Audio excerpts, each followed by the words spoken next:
But enough about that. Let's go to one of the few news outlets that I actually will routinely rely on, at least semi-routinely, and that I think has pretty good news coverage, all things considered. Associated Press. Um, they have been covering live. They've been covering the current drama in the House of Representatives. Now, you guys might remember I talked about this. You know, people who watch my stream might remember me talking about this in my Minecraft live streams. And in fact, there is a piece of that still in there in the stream footage that I've been editing to make a series of videos about me playing Minecraft. That's going to be coming to the channel in a little while, hopefully. Regardless, I think I was incorrect that time in what would happen. I think it was always going to be the case then that the Republicans would eventually fall in line behind Kevin McCarthy at the time and elect him as the House Speaker, which they did, and he became the House Speaker for about 9 months before he was ousted. And now that whole shtick is repeating itself. They're having to go through the same song and dance once more. This time, the Republican Party is actually in even more disarray, if you can believe it, than in January of this year. They have had actually 13 secret ballots. So for those who aren't familiar with how Congress works and stuff like this, for the House Speakership and other such votes where the party has to agree on something, sometimes they will do a secret ballot behind closed doors before they commence the official process. And then once they've all decided, okay, this is how we're going to vote, we've hashed this out in private, you know, we've done the whole song and dance of who's going to get what concessions in favor of in exchange for like voting for this person or this bill or whatever, and then they vote for their candidate. The Republicans convened behind closed doors and did that more than 10 times consecutively, debating whether to put Steve Scalise, who is, according to himself, like David Duke without the baggage. David Duke, of course, being a former Klan leader of the KKK. It was between him and Jim Jordan, also known as Jim, like Gymnasium Jordan, for covering up the sexual assault of various college athletes during his time as coach of the wrestling team, I believe, or one of the staff at University of Ohio, I think. So we have for the ballot for the Republican nomination, there was the choice between a white supremacist and a child molester, or rather a young adult molester, whatever. They had 10 speaker votes, and those were the choices behind closed doors for the Republican Party, and they still couldn't pick. So now we've gotten to the basically the same place we were in 9 months ago, where the Republicans and Democrats have come to the floor of the House, and they have started voting for a Speaker of the House, and the Democrats are all falling in line behind Hakeem Jeffries. They've decided that's their guy. And they're very disciplined in voting for him. Meanwhile, the Republicans can't decide between Jim Jordan, Steve Scalise, Kevin McCarthy, and like a couple of other people. There's already been a House Speaker vote that failed. Jim Jordan has failed to get the House Speakership. And there's currently a second Speaker vote going on right now, as per the Associated Press. And never mind, I guess we're going on to a third. Representative Jim Jordan appeared headed for defeat in a second round of balloting for Speaker on Wednesday, failing to convince his Republican detractors to support him to replace the ousted Kevin McCarthy. Jordan lost 20 Republican votes Tuesday and pleaded afterward with his colleagues to stop attacking each other and come together. Follow our live coverage of Wednesday's vote. Jordan loses. Okay, 26 seconds ago. I'm going to actually show this on stream because live news feeds tend to get outdated really fast. 26 seconds ago, Jordan loses 22 Republicans, more than in first round. So now the final vote was 212 votes for Hakeem Jeffries and 199 for Jordan, with other people voting for alternatives or in like one or two cases voting present, which is like abstaining from voting, but in a formal capacity. It was not immediately clear what next steps would be. Conference is debating whether to put a resolution on the floor that would give the temporary speaker more power or adjourn to discuss a path forward in a closed-door conference, like they did the past 13 times. Jordan said before the second round of voting began that he supports putting the resolution to a floor vote.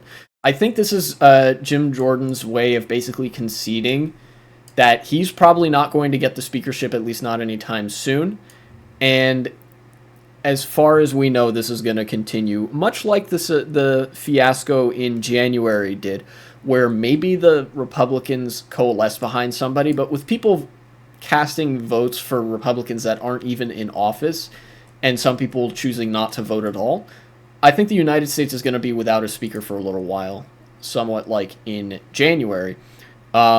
And it's possible that the funniest timeline becomes a reality where we have a right-wing majority, a Republican majority, with a Democratic House Speaker, where enough people vote present, and maybe one or two Republicans defects to vote for Hakeem Jeffries, that he becomes Speaker of the House. I predicted a similar thing in January, and I was wrong. I will fully admit that. And I think the circumstances on the ground were such that I should have seen that coming, should have seen that that wouldn't have happened. And it's possible that we're facing the same circumstances here. However, I really do believe that this time, this is more likely to happen than last time, even if it doesn't happen, because the Republican Party has even less internal cohesion nowadays. It would be like, imagine in a parliamentary system in Europe, or, you know, a coalition government or whatever, imagine if there was a conservative majority, but the prime minister was a socialist. Like, the Socialist Party put forward a candidate for prime minister, and the conservative parties were so incoherent and so disorganized that enough of them, like, voted for alternatives or voted for the socialist candidate that the socialist MP became prime minister. That's the sort of thing we're dealing with here. Although, I guess, in this case, we would be dealing with, like, the Democrats are a liberal social democrat party, kind of, and not as much socialist leaning. However, it is the same degree of funny to me when that happens, I think. But the case remains, in the House of Representatives, since things require a Speaker of the House to get moving, it's part of the legislative process that a Speaker of the House has to be involved in like, bringing things to a floor vote, and like, conducting business in the House. Legislation can't be introduced or passed until there is a House Speaker. So, since there's actually a government shutdown looming, it was temporarily staved off with a continuing resolution. But that resolution runs out in mid-November, so about a month from now.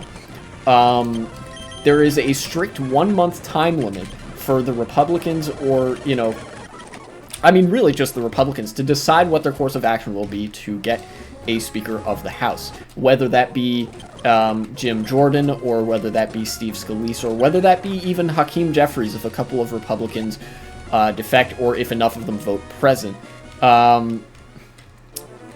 That's the scenario we're looking at.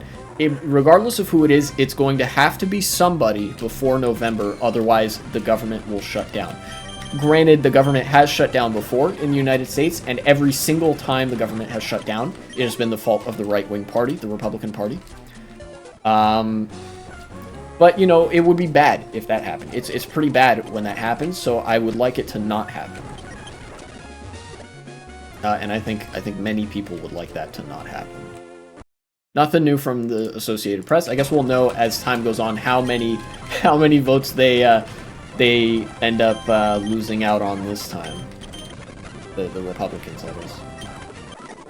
And politics is such a fucking circus sometimes. I feel like that's more the case in the U.S. than it is in other countries too. Because in the United States, we have a weird amalgam of like parliamentary systems and first past the post. I mean, it is a first past the post system, but there's still a lot of coalition building that has to go on in government between parties and often within parties. The Republican Party actually has separate like coalitions within it, as does the Democratic Party. But the Democratic Party, I think, is better at recognizing short to intermediate term objectives and pulling its coalition together than the Republican Party is. Again, I'll refer to something that actually Destiny had to say on the matter, somebody who I very rarely disagree with, but I think he was correct on this matter, which is that lefty infighting on the left tends to be online. You know, maybe content creators get involved and there's some drama, but it's mostly confined to like the internet space and people who aren't so much in power anywhere. Meanwhile, the infighting that's on the right is at the institutional level, at the level of state and federal Republican parties ripping themselves apart over minute differences in policy objectives. Like, the infighting on the right is so much more real and so much more consequential than the infighting on the left. And I think that the Democrats need to take that to their advantage. They need to use that to their advantage, since the Republicans are showing really no signs of like stopping the whole infighting charade at this juncture, you know. I mean, we've seen the degree to which they're willing to be super catty with each other. And again, part of the reason that is because politics in the United States is way more of like a popularity contest of certain personalities than it is in Europe, where in Europe you would be voting for the party rather than the candidate themselves most of the time. But, you know, I don't want to get too far ahead of myself in this instance. It's possible that there's a Republican House Speaker, but in either case, I think there's a significant development to be taken away from this and from the past 9 months, which is that regardless of whether the Republicans even get what they want in the House Speaker vote and negotiations, they're not getting shit done. Like, they're not doing shit in the legislative sessions. We saw how that turned out over the past 9 months. Funnily enough, the Republicans, in I think the whole 9 months that Kevin McCarthy was the Speaker of the House, Republicans didn't get jack shit passed through the House of Representatives. You know, they maybe, like, if I went to congress.gov, there's a public database where all of the like records of laws that have been passed through Congress are kept. Maybe I would be able to find some like very routine proceedings that, yeah, okay, they passed this budget thing and they passed the blah blah blah blah, and then like stuff that you would never hear about in the news, right? Those are like relatively minute and almost don't even count from a policy-making perspective. And in some cases, they haven't even gotten those done. So if that is of any indication, the past 9 months under Kevin McCarthy, who was very shiftless and willing to offer concessions to the most unsavory of people, then whoever the speaker is this time for the Republicans, they're not going to be able to do anything, which is good because, as I've outlined in past segments, the Republican Party is you know, a fascist party. They do not like democracy. They don't like you. They don't like me. They don't like a lot of people, in fact. So anything that they do pass would most likely be to the detriment of the public good. So in this case, them not being able to do anything is a good thing, whereas this does potentially open up the Democratic Party to be able to say, hey, the Republicans can't do jack shit, elect us. Of course, that's campaign trail stuff.